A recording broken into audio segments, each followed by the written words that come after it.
How did the U.S. lose Iran, and why did Iranians turn against America? The alliance between the United States and the government, or regime, of the Shah of Iran dated to the 1953 coup, which had toppled the nationalist liberal leader Mohammad Mossadegh. Though no policymaker ever phrased it precisely this way, there was a clear understanding that Iran would provide relatively cheap petroleum to America in exchange for American military assistance.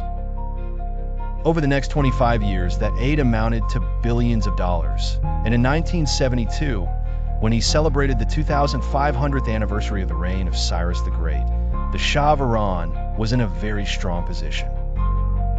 His armed forces, about 500,000 strong, were the best in his part of the Middle East, and his secret police were second to none. Iran looked to all the world like the most successful Middle Eastern state with the exception of Israel.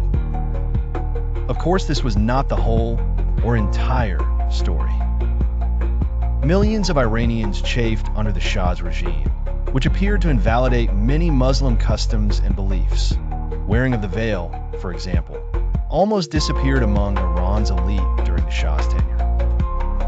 Other Iranians disliked the relatively pro-Israel attitude of the Shah. Still others loathed the use of the secret police to keep the population under control. President Eisenhower gave the go-ahead for 2 coups, both backed by the CIA and monitored with great interest by the U.S. government. How did the United States become so identified with a regime on the point of failure? Photographs taken of Jimmy Carter meeting with the Shah suggested that American backing for the Iranian regime was as strong as ever.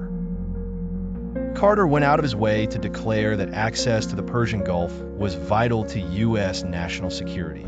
He called it our jugular vein. What Carter, who was usually acutely aware of dissident sentiment, overlooked was the anger which had built against the Shah and therefore against his American sponsors.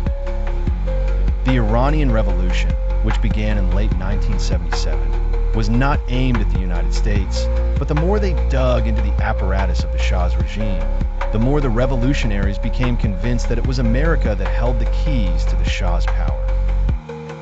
And who could blame them? The secret police were trained by the CIA. The tanks and planes were mostly American-made.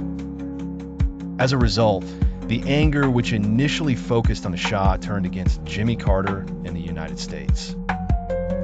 When was the Shah of Iran forced from power and ousted from the country? In January 1979, the Shah, who was in poor physical health, asked for asylum in the United States. Carter's first response was a qualified yes, but enough dissidents in the United States objected that the Shah eventually went to Mexico. His departure was the biggest change in Middle East politics in more than 2 decades. Weeks after the Shah departed, Ayatollah Ruhollah Khomeini returned to Iran. His place in Iranian society is difficult to describe because he was such a mixture of political and religious belief. Khomeini had been in exile in France for many years, but the Iranians never forgot him, and when he returned in 1979, he was greeted as something akin to a Shiite saint.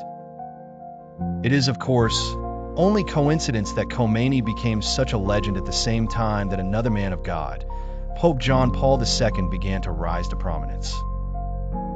In both cases, however, the man was identified with the nation of his youth, Poland for the Pope and Iran for the Ayatollah. When did the protest movement in Iran come to a boil? It simmered all during the summer of 1979 and then burst forth like a flame in the mid-autumn of that year. The first that Americans knew about trouble was on November 4th, 1979, when thousands of Iranian students broke into the U.S. Embassy in Tehran, seizing 54 Americans as hostages. The news was so incredible that many people refused to believe it, but over the next few weeks it became evident that Iran, which had cast off the Shah and his government, intended to take on the United States. Day after day, the major television networks, CBS, ABC, and NBC, broadcast film of Iranians chanting "Death to America," "The Great Satan," and other such slogans.